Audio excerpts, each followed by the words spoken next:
துருக்கி நாட்டு கதை ஒண்ணு சொல்லவா இன்னைக்கு? துருக்கி நாட்டு மன்னன் ஒரு நாள் வேட்டைக்கு போனான். ராத்திரி ஆயிட்டுது. அரண்மனைக்கு போக முடியாது. வழியில இருந்த ஒரு நெசவாளி வீட்டுல தங்கினான். நெசவாளிக்கு தன்னுடைய வீட்டுக்கு வந்திருக்கிறது அரசன்னு தெரியாது. யாரோ ஒரு வேட்டைக்காரன் வந்திருக்கான்னு நினைச்சு தங்க வசதி செஞ்சு கொடுத்தான். அரசன் காலையில எழும்பினப்போ நெசவாளி நூல் நூற்க தொடங்கி இருந்தான். அவனுடைய இடது கையில ஒரு கயிறு கட்டப்பட்டிருந்துச்சு. அரசன் நெசவாளிய பார்த்து இது என்ன கயிறுன்னு கேட்டான்.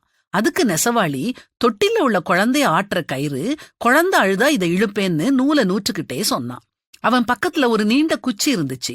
இந்த குச்சி எதுக்குன்னு கேட்ட அரசன் கிட்ட, வெளியே என் மனைவி தானியங்களை வெயில்ல காய போட்டிருக்கா, இந்த குச்சியின் அடுத்த முனையில கருப்பு கொடிய கட்டி இருக்கேன், இத அசைச்சா பறவைகள் பக்கத்துல வராதுன்னு சொன்னான்.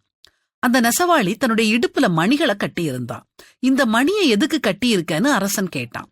அதுக்கு நெசவாளி, வீட்டுல ஒரு எலி இருக்குது, அதோட தொல்லைய சமாளிக்க இந்த மணிய ஒலிச்சா போதும், அது ஓடிரும்னு பதில் சொன்னான். அவன் வீட்டு ஜன்னலுக்கு வெளியே 4-5 சிறுவர்களோட முகம் தெரிஞ்சது.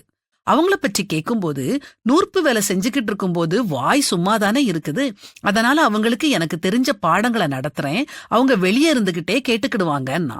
அவங்க எதுக்கு வெளியே நிக்காங்கன்னு கேட்ட அரசர்கிட்ட, வீட்டுக்கு முன்னால இருக்கிற மண்ணை காலால குழைச்சுக்கிட்டே காதால என் பாடத்தை கவனிப்பாங்கன்னு சொன்னான்.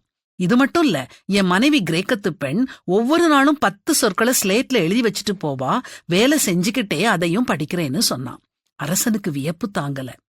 ஒருவன் விரும்பினா ஒரே நேரத்துல கற்றுக்கொள்ளவும், கற்றுத்தரவும், வேலை செய்யவும், வீட்டை கவனிக்கவும் முடியும் அப்படிங்கிறதுக்கு இந்த நெசவாளிதான் சாட்சி.